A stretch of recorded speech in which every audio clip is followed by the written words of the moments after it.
Excellences, Mesdames et Messieurs, je me tiens aujourd'hui devant cette Assemblée en tant que voix de la République d'Haïti, pays dont l'histoire est inextricablement liée aux idéaux de liberté et de justice que nous célébrons tous ici. Mais Haïti, la première nation noire indépendante du monde, est aussi la grande victime d'une injustice historique qui a non seulement retardé son développement, a aussi marqué son peuple d'un fardeau dont les répercussions se font encore sentir. En 1825, à peine 21 ans après avoir gagné sa liberté au prix d'une lutte héroïque, Haïti a été contrainte de payer une dette colossale à la France, pays colonisateur, en échange de la reconnaissance de son indépendance. Cette rançon imposée sous la menace a siphonné les ressources de la jeune nation, la plongeant dans un cycle infernal d'appauvrissement dont elle peine toujours à sortir. Cette dette a été une forme de punition pour sa hardiesse à se libérer des chaînes de l'esclavage et hisser l'être haïtien à la dignité de l'homme. Elle a été une pénalité injuste qui a asphyxié le potentiel économique et social du peuple noir d'Haïti pendant des générations. Dans le contexte d'aujourd'hui, où plus que jamais, l'attention est portée sur les efforts pour restaurer sans délai la sécurité et répondre aux immenses besoins humanitaires en Haïti, il me paraît important d'attirer l'attention de l'Assemblée sur les séquelles du passé colonial et des rançons payées à certaines puissances qui ont largement hypothéqué le développement d'Haïti. Il n'est pas sans intérêt de rappeler qu'Haïti a été le seul pays à avoir payé pour son indépendance, obtenue pourtant dans le feu et dans le sang. À la veille du bicentenaire de cet événement inédit dans l'histoire du monde, n'est-il pas venu le moment de la restitution des montants consentis? À cet égard, mon pays s'est félicité des propositions formulées par un certain nombre de gouvernements et également certaines agences des Nations Unies pour des actions concrètes en vue de la reconnaissance, la réparation et la restitution des torts du passé.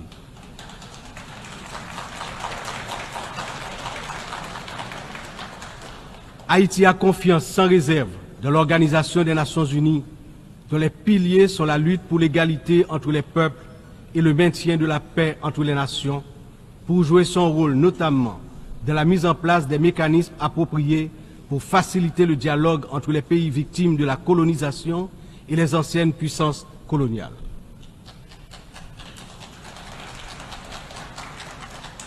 Ici, à cette 79e session de l'Assemblée générale, Haïti est par mon entreprise, non pas simplement pour revendiquer une réparation, mais pour poser une question de principe, celle de la justice immanente. Ma démarche est résolument engagée, structurée et bien documentée.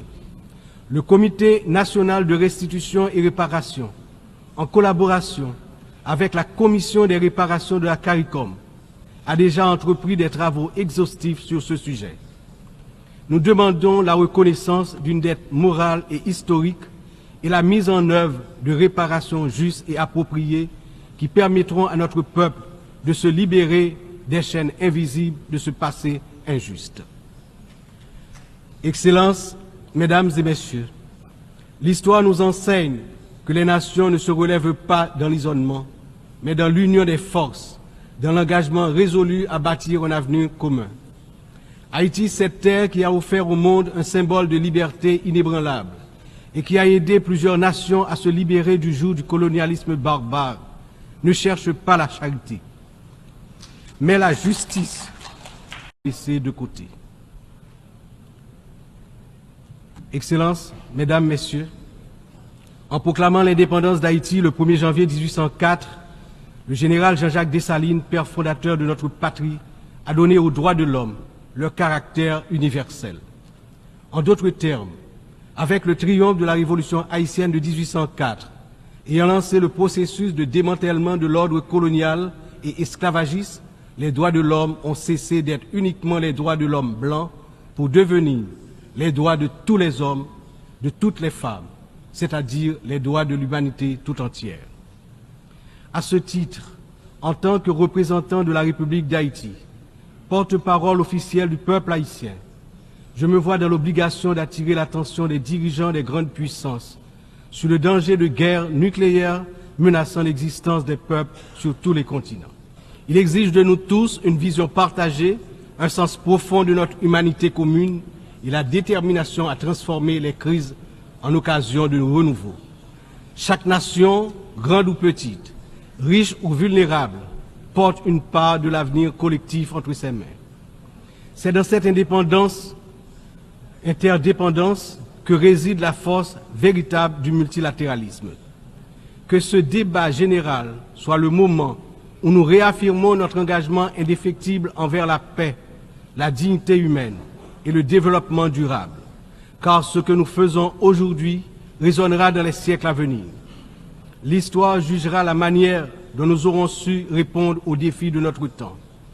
Ensemble, dans un esprit de solidarité et de coopération, nous pouvons et nous devons construire un avenir où aucun peuple, aucune nation ne sera laissé pour compte. Vive Haïti, vive la coopération internationale. Demain, un autre pays, demain, un autre monde. Je vous remercie.